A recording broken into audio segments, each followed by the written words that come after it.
வணக்கம். எலக்ட்ரிக் கார்ன்னு சொன்ன உடனே நம்மளுடைய மனசுக்கு தோன்றது, இந்த கார் வந்து பெட்ரோல்லயும் ஓடாது, டீசல்லயும் ஓடாது, பேட்டரியில தான் ரன் ஆகும் அப்படிங்கிறது எல்லாத்துக்குமே தெரிஞ்ச விஷயம். இந்த வீடியோல நாம இந்த பேட்டரி கூட என்ன டெக்னாலஜிஸ் வந்து யூஸ் பண்ணியிருக்காங்க, அது போக நார்மல் காருக்கும், பேட்டரி காருக்கும் என்ன டிஃபரன்ஸ், இப்படி பலவிதமான சுவாரஸ்யமான தகவல்களை இந்த வீடியோல நம்ம பார்க்க போறோம். இந்த வீடியோ உங்களுக்கு பிடிச்சிருந்துச்சுன்னா, subscribe, like, comment and share. வாங்க வீடியோக்குள்ள போலாம்.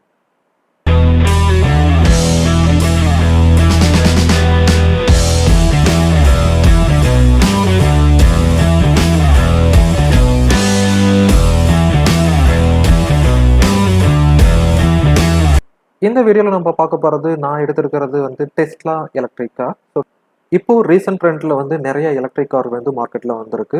நான் இங்க எடுத்திருக்கிறது வந்து டெஸ்லாவுடைய எலக்ட்ரிக் கார். இந்த எலக்ட்ரிக் காரை வந்து டெஸ்லா வந்து எப்படி மேக் பண்ணியிருக்காங்க அப்படிங்கிறத வந்து நம்ம பார்க்க போறோம். இது பார்த்தீங்கன்னா வந்து ஒரு overall structure of electric car.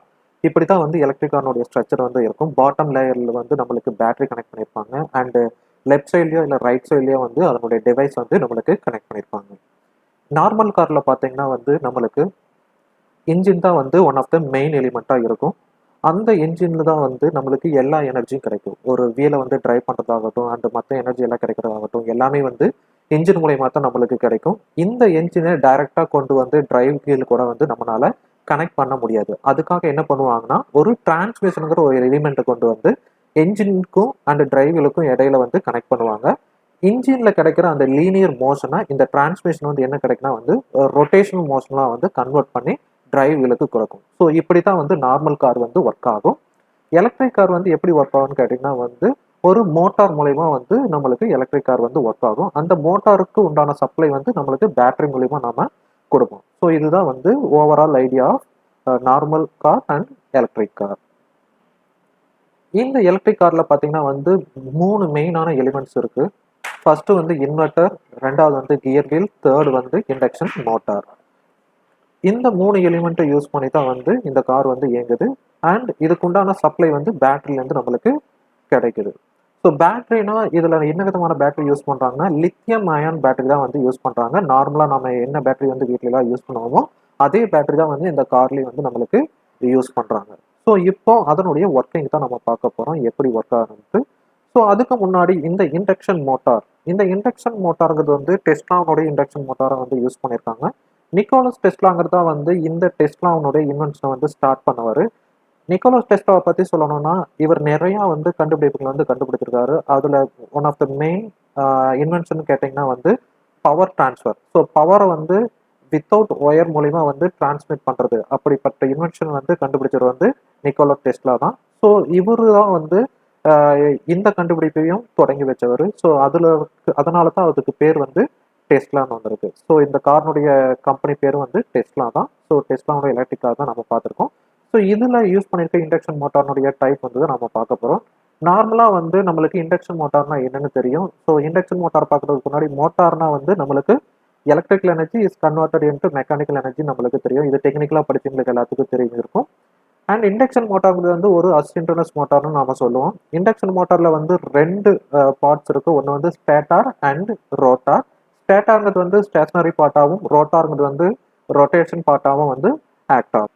So இந்த மோட்டார்ல ஸ்டேட்டருக்கு வந்து 3 ஃபேஸ் ஏசி சப்ளை வந்து பவர் இன்புட்டாக கொடுப்பாங்க. அப்படி கொடுக்கும்போது நம்மளுக்கு ரொட்டேட்டிங் மேக்னெட்டிக் ஃபீல்டு வந்து கிரியேட் ஆகும். அந்த ரொட்டேட்டிங் மேக்னெட்டிக் மூலியமா வந்து ரோட்டார் வந்து ரன் ஆக ஆரம்பிக்கும். இந்த ரொட்டேட்டிங் மேக்னெட்டிக் ஃபீல்டு வந்து ரோட்டாருடைய ஸ்பீடை விட அதிகமாக இருக்கும். இதுல வந்து ஒன் ஆஃப் த மெயின் எலிமெண்ட்டும் பார்த்தீங்கன்னா, இதனுடைய ஸ்பீடை வந்து நாம ஈஸியாக கண்ட்ரோல் பண்ணலாம். எப்படின்னு பார்த்தா ஃப்ரீக்வன்சி வந்து நாம வேரி பண்றது மூலியமா வந்து இந்த மோட்டாருடைய ஸ்பீடை வந்து நாம கண்ட்ரோல் பண்ணலாம்.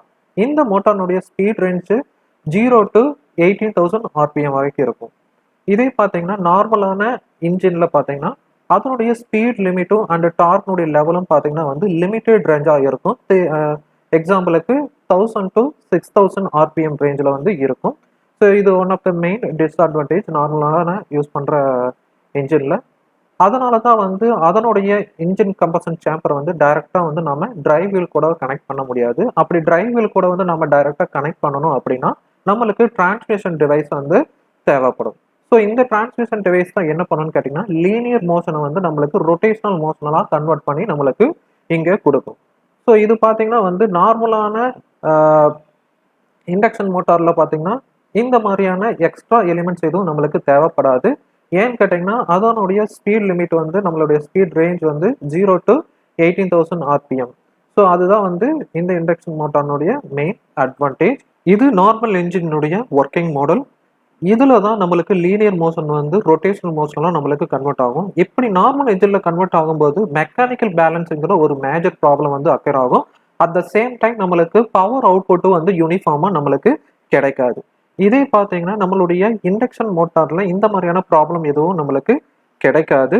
பவர் அவுட்புட் வந்து நம்மளுக்கு யூனிஃபார்மா கிடைக்கும். அண்ட் எக்ஸ்டர்னலா எந்த டிவைஸும் வந்து நம்மளுக்கு இங்க ஆட் பண்ண தேவையில்லை. அண்ட் மோர் ஓவர் இதனுடைய வெயிட்னு பார்த்தீங்கன்னா நார்மல் இன்ஜினுடைய வெயிட் 180 kgயும் பவர் அவுட்புட் வந்து 140 கிலோ வாட்ஸும் இருக்கும். டெஸ்லாவோட இண்டக்ஷன் மோட்டாருடைய வெயிட் பார்த்தீங்கன்னா 31.8 kgயும் பவர் அவுட்புட் வந்து 270 கிலோ வாட்ஸும் இருக்கும். ஸோ இதன் மூலயமா வந்து நம்மளுடைய கார்னுடைய வெயிட்டு வந்து நம்மளுக்கு வந்து ஆட்டோமேட்டிக்காக வந்து டிக்ரீஸ் ஆயிரும். ஸோ அடுத்து பார்க்க வேண்டியது one of the main element. நாம மோட்டாரை பத்தி நம்ம பார்த்துட்டோம். அந்த மோட்டாருக்கு உண்டான சப்ளை வந்து நம்ம எங்கிருந்து கெட் பண்ணுவோம்னு பார்த்தீங்கன்னா பேட்டரி மூலியமா தான் அந்த பவர் சப்ளை வந்து நம்ம கெட் பண்ணுவோம். ஸோ பேட்டரியிலேருந்து கிடைக்கிற எனர்ஜின்னு பார்த்தீங்கன்னா வந்து நம்மளுக்கு டிசி சப்ளை தான் கிடைக்கும். அந்த டிசி சப்ளை வந்து நாம ஏசி சப்ளையாக கன்வெர்ட் பண்ணணும். அப்போ தான் வந்து நம்மளுடைய மோட்டார் வந்து ரன் ஆகும். ஸோ அப்படி கன்வெர்ட் பண்ணுறதுக்கு நம்ம யூஸ் பண்ணுற ஒரு பவர் எலக்ட்ரானிக் டிவைஸ் தான் வந்து இன்வெர்டர். இந்த இன்வெர்டர் தான் என்ன பண்ணுன்னு கேட்டிங்கன்னா டிசி சப்ளை வந்து ஏசி சப்ளையாக வந்து நம்மளுக்கு கன்வெர்ட் பண்ணி கிடைக்கும். அட் த சேம் டைம் நம்ம இதனுடைய மோட்டாருடைய ஸ்பீடை வந்து இன்வெர்டர் மூலியமாக கண்ட்ரோல் பண்ணலாம். அண்ட் மோர் ஓவர் இதனுடைய ஆம்ப்ளிடியூடா வேரி பண்ணுறது மூலயமா பவர் அவுட்புட்டையும் நாம கண்ட்ரோல் பண்ணலாம். அதனால தான் வந்து இந்த இன்வெர்டர் வந்து பிரைன் ஆஃப் தி எலக்ட்ரிக் கார்னு வந்து நாம சொல்லுவாங்க. அடுத்து நாம பார்க்க போறது பேட்டரி பேக்கப். இந்த பேட்டரி பேக்கப் வந்து நம்ம ஆல்ரெடி சொல்லியிருக்கேன். பேட்டரி பேக்கப் வந்து நாம லித்தியம் பேட்டரி தான் வந்து நாம யூஸ் பண்றோம். இங்க வந்து இந்த லித்தியம் பேட்டரி வந்து எப்படி அரேஞ்ச் பண்ணியிருப்பாங்கன்னா சீரீஸ் அண்ட் பேரலல் காம்பினேஷன் வந்து அரேஞ்ச் பண்ணியிருப்பாங்க. நிறைய ஸ்மால் காம்பனன்ட்ஸ் வந்து நிறைய வந்து சீரீஸ் அண்ட் பேரலல் காம்பினேஷன்ல அரேஞ்ச் பண்ணி நிறையான பவர் அவுட்புட்டை வந்து கெட் பண்ணுவாங்க. ஸோ இங்கே பார்க்குறது வந்து மெட்டானிக் டியூப் வந்து மேலே இருக்குது, கீழே இருக்கிறது செல், சோலார் செல்லுடைய செல் அரேஞ்ச்மெண்ட். இந்த மெட்டானிக் டியூப்ல வந்து கிளைகால்ங்கிற ஒரு கூலண்ட் வந்து பாஸ் பண்ணுவாங்க. அது வந்து என்ன பண்ணுன்னா அந்த சோலார் செல்ல உருவாகிற ஹீட் எனர்ஜி வந்து அப்சர்வ் பண்ணிக்கும்.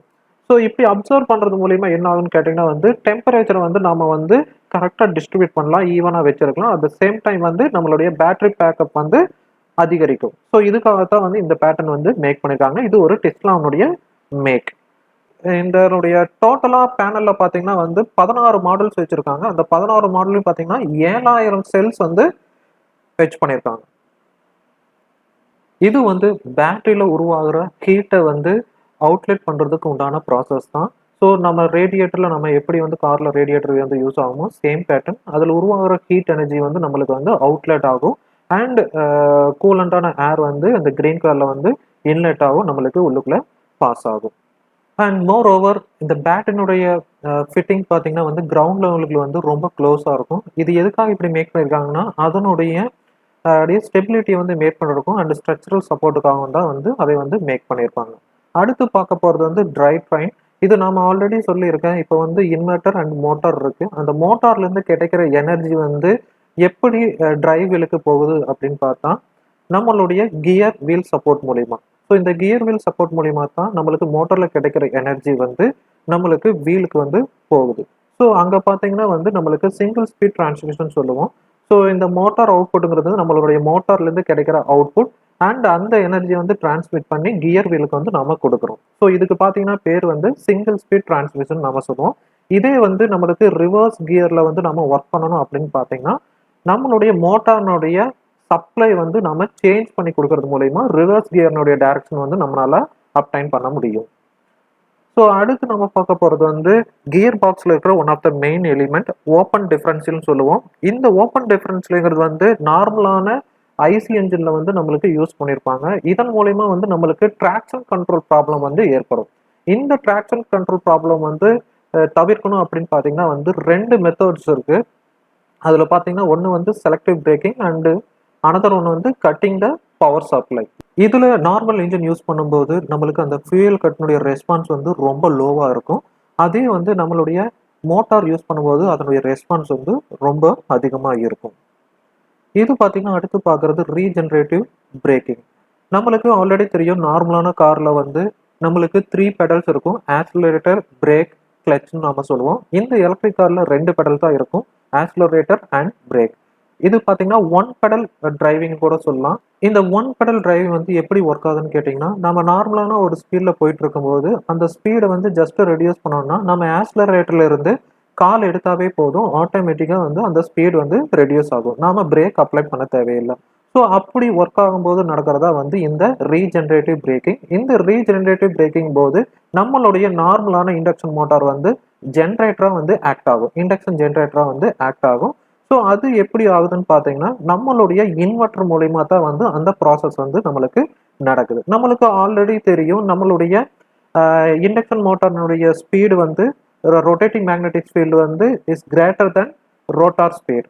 ஸோ இங்கே அது வந்து ஜென்ரேட்டராக வந்து ஆக்ட் ஆகணும்னா நம்மளுடைய ரோட்டார் ஸ்பீடு வந்து ஆர்எம்எஃப் ஸ்பீடை வந்து அதிகமாக மாற்றணும். ஸோ அதுக்கு வந்து யூஸ் பண்ணுறது வந்து இந்த இன்வெர்டர் தான். இந்த இன்வெர்டர் மூலியமா தான் நாம இந்த ஸ்பீட் லிமிட்டை வந்து நாம அச்சீவ் பண்ணுறோம். ஸோ இதுதான் வந்து இன்வெர்டருடைய one of the main advantage.